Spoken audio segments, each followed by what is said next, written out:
Good morning. आप सभी का मेरे यूट्यूब चैनल पर स्वागत है। मैं आज आपको खीरे की बुआई से लेकर तुड़ाई तक की संपूर्ण जानकारी देती हूँ। ये लिया है मैंने ओजस 16, ये ग्रीन जेड सीड्स है, अच्छी वैरायटी का है। ये थोड़ा कॉस्टली होता है लेकिन बहुत ही बढ़िया इसकी जो यील्ड होती है वो सभी सीड्स से बढ़िया मानी जाती है इसकी। और इसको हमने हमारे खेत में आजमाया हुआ भी है, हम इसको पहले भी ग्रो कर चुके हैं, तो ये अच्छी उपज देने वाला होता है। ये देख सकते हो, ये इस तरह का इसकी जो परचेजिंग का रेट है वो सब कुछ इसी के अंदर मैंने दिखा दिया है। इस तरह का ये इतने का आता है। और ये सीड्स है, इसकी एक क्वालिटी ये भी होती है कि इसके अंदर जो भी कीड़े मकोड़े का प्रकोप होता है वो कम होता है। और ये और सीड्स की बजाय अच्छी इसकी जो मार्केट में डिमांड है खीरे की वो ज़्यादा रहती है, तो ये अच्छा मुनाफा देने वाली सीड्स है। ये देखिए इस तरह का सीड्स है। और हमने ये बेड तैयार कर रखे हैं मल्चिंग बिछाकर, और इनके अंदर इनको ग्रो कर रहे हैं। तो हम हमारे खेत के अंदर 2 तरह की सीड्स ग्रो करेंगे, दोनों अच्छी वैरायटी की हैं और दोनों ही हमारे इस खेत के अंदर आजमाए हुए भी पहले से, तो दोनों को ही हम ग्रो कर रहे हैं। और आप भी इनमें से कोई भी सीड्स ले सकते हो, क्योंकि सिजेंटा के सीड्स होते हैं वो भी बेस्ट माने गए हैं, और ये ग्रीन वाले भी, तो आपको इसे भी सीड्स लेकर और ग्रो कर सकते हो। जैसे ग्रो करो उस टाइम पर आपको लगभग 1.5 से 2 फीट पौधे से पौधे की दूरी रखनी चाहिए। जिस तरह से ये मल्चिंग में बने हुए होते हैं तो इनमें ग्रो करना इजी रहता है, इनमें हाथ से नापने की इस तरह से ज़रूरत नहीं होती है।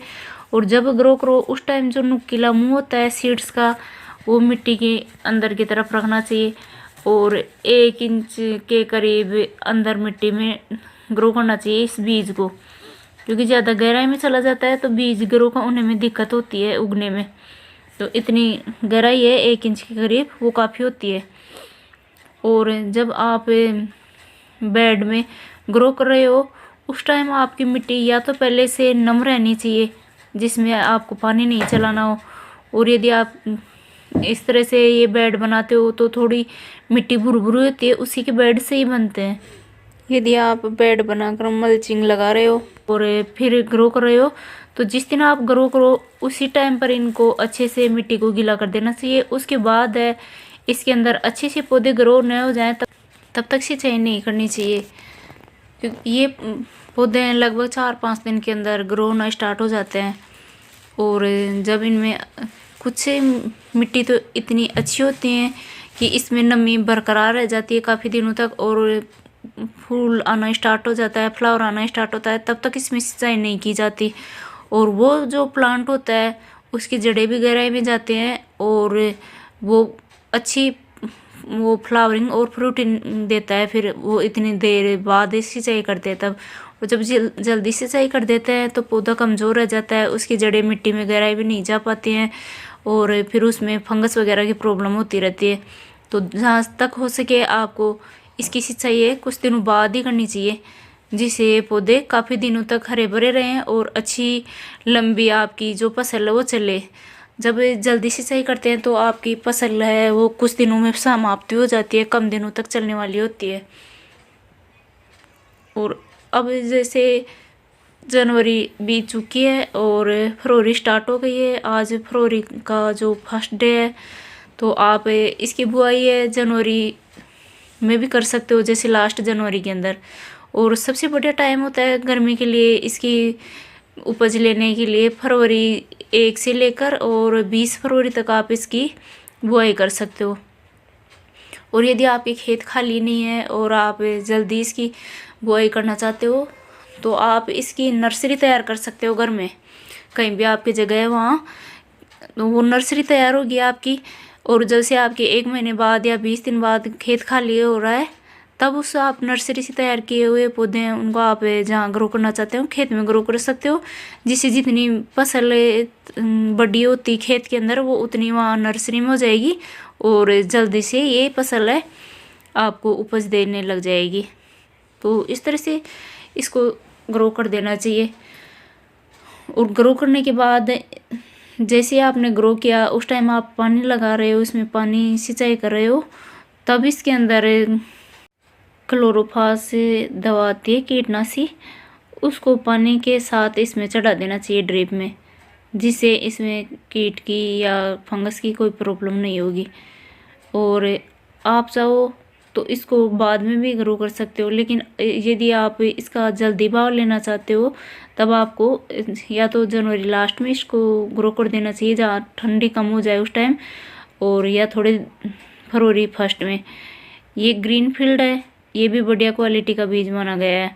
तो ये भी हम हमारे खेत के अंदर आधे खेत के अंदर ओजस से ग्रो कर रहे हैं और आधे खेत के अंदर ये ग्रीन वाला, ये करीब 500 रुपीज़ पर पाउच इसकी रेट है परचेजिंग की, और वो है 650 के करीब है एक पैकेज की परचेजिंग। तो हम दोनों ही आधे आधे खेत में ग्रो कर रहे हैं, कौन से की ज़्यादा बढ़िया रहती है ये चेक करने के लिए।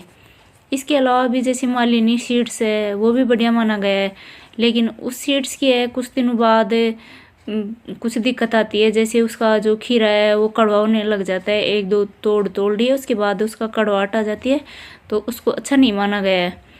और ये सीड्स हैं अच्छे हैं, हमने हमारे खेत में भी पहले इनको ग्रो किया है और अच्छी उपज भी देते हैं, तो इनको ग्रो कर रहे हैं हम।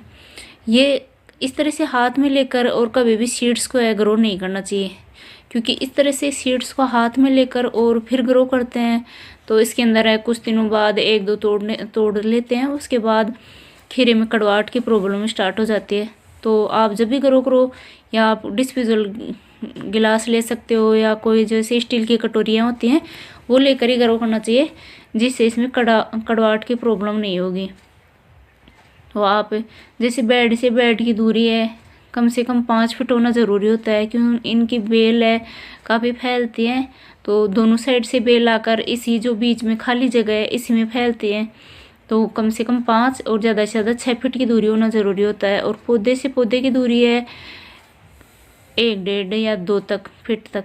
और ये है क्लोरोफास, जिसको 250 ml को एक टंकी जो स्प्रे मशीन है 15 लीटर की, इसके अंदर घोल कर और फिर आप ड्रिप में पूरे खेत के अंदर चढ़ा सकते हो, जिससे इसमें जो भी कोई कीट वगैरह है मिट्टी के अंदर या जब पौधा ग्रो होता है तब लट काटती है, वो सभी प्रॉब्लम इससे नहीं होंगी, फंगस नहीं होगी।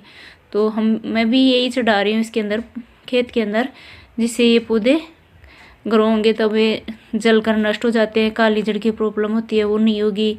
इसमें ये किसारी वगैरह है कीट होते हैं, ये जो पौधा छोटा ग्रोथ है उस टाइम पर काटते हैं वो भी नहीं काटेंगे।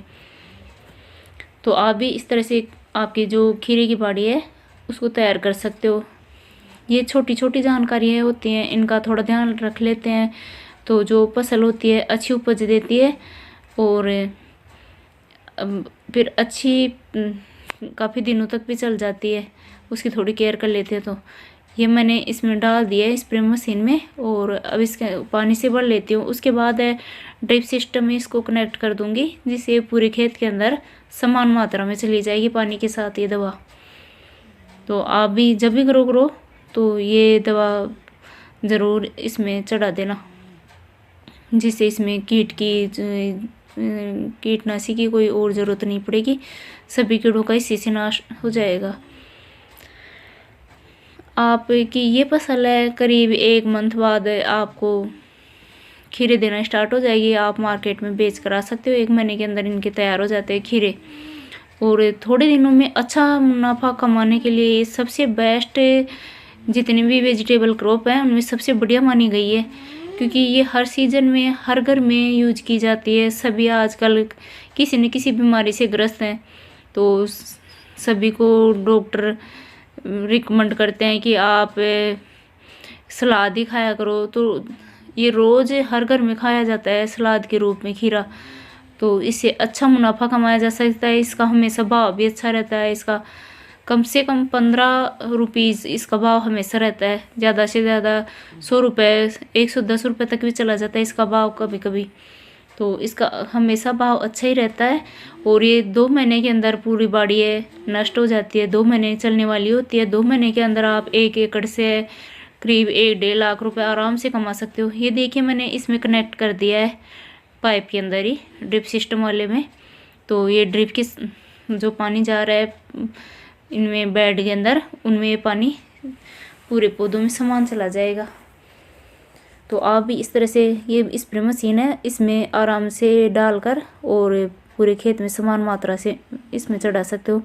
और जब आप ये चढ़ा दो उसके बाद आपको इनके बेड बने हुए हैं, इनके ऊपर इस तरह से इनको ढकना ज़रूरी होता है, क्योंकि फरवरी का फर्स्ट होता है, इसके अंदर ठंडी रहती है। और जब ठंडी का टाइम होता है तो पहले बीज उगने से पहले ही ख़राब हो जाता है या तो, और जब उग जाता है उस टाइम पर कभी भी पाला पड़ सकता है। और आपकी जो फसल आपने कितनी मेहनत से तैयार की है, कितना खर्चा किया है, वो पूरी एक बार में नष्ट हो जाएगी, एक रात के अंदर ही।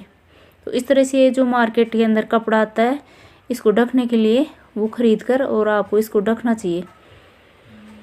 जब आपके पौधे बड़े हो जाएं, 3-4 पत्तियाँ ले लें, उसके बाद इनको उठाना चाहिए। तब तक ठंडी भी पूरी जा चुकी होगी और आपके पौधे भी काफ़ी बड़े हो जाएंगे।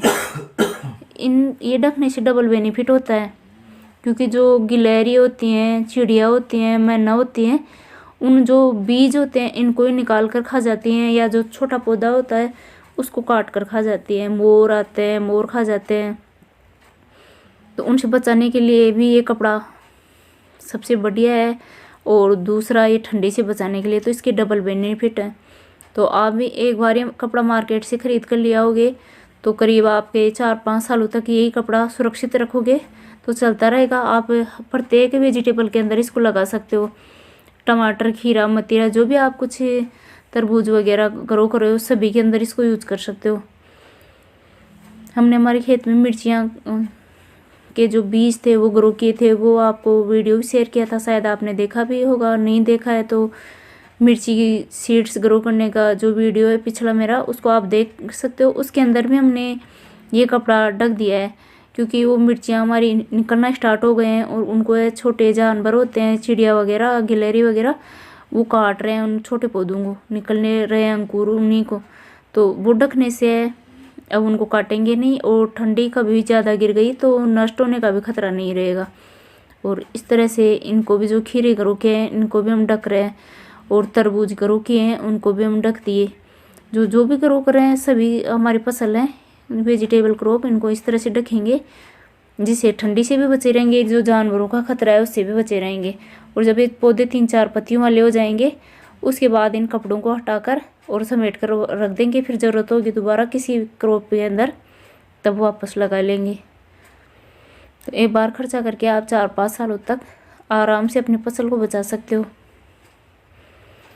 और यदि आपको भी इस तरह से कोई भी फसल ग्रो करनी है और ठंडी से बचाना है तो ये कपड़ा आप ज़रूर खरीद ही लेना, क्योंकि ज़्यादा ठंडी रहती है उस टाइम ये लोहे के कड़े के ऊपर, जब बड़ी फसल रहती है उसके अंदर भी लगाया जाता है। लेकिन हमारे तो अभी छोटे पौधे ग्रो करे, बीज ही ग्रो किए हैं, तो इसमें कड़े वगैरह लगाने की कोई ज़रूरत नहीं है। आप इसी तरह से डाल सकते हो इनके ऊपर।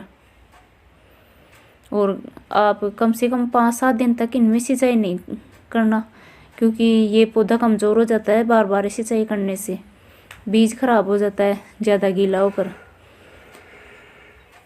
यदि आपको ये जानकारी अच्छी लगे तो मेरे वीडियो को लाइक करना, शेयर करना, और अभी तक सब्सक्राइब नहीं किया चैनल को तो सब्सक्राइब कर लेना, बेल आइकन प्रेस करना, जिससे आपको मेरे नए वीडियो की नोटिफिकेशन मिल सके। और ये फसल है 1 महीने बाद इस तरह से फ्लावरिंग और फ्रूटिंग देना स्टार्ट हो जाती है इस तरह से। और ये खीरा है जो ऑल इंडिया के अंदर सभी देशों के अंदर ट्रांसपोर्ट किया जाता है। सभी देशों में सबसे ज़्यादा ट्रांसपोर्ट किया जाने वाला देश अपना इंडिया है खीरे के मामले में। और ये आप जो ग्रीन हाउस होते हैं इनमें यदि तैयार कर रहे हो तो इसकी उपज बहुत ज़्यादा होती है, क्योंकि उनके अंदर ऊपर जो इनको चढ़ाने के लिए तैयार किए जाते हैं धागे वगैरह लगाकर, बांस लगाकर उनमें, तो अच्छी उपज होती है। और इस तरह से ये बिना किसी धागे वगैरह की मदद से मिट्टी के ऊपर तैयार करते हैं या मल्चिंग शीट्स के ऊपर तैयार कर रहे हैं तो भी काफ़ी अच्छी इसकी पैदावार हो जाती है। और यदि समतल मिट्टी में तैयार कर रहे हो तो भी इसकी अच्छी उपज तो हो जाती है, लेकिन खीरा है जो मिट्टी में टिकने की वजह से इसमें धब्बे हो जाते हैं और इसकी मार्केट में डिमांड कम हो जाती है। इसलिए मल्चिंग बिछाकर बेड बनाकर ही ग्रो करोगे तो अच्छी यील्ड होगी आपकी।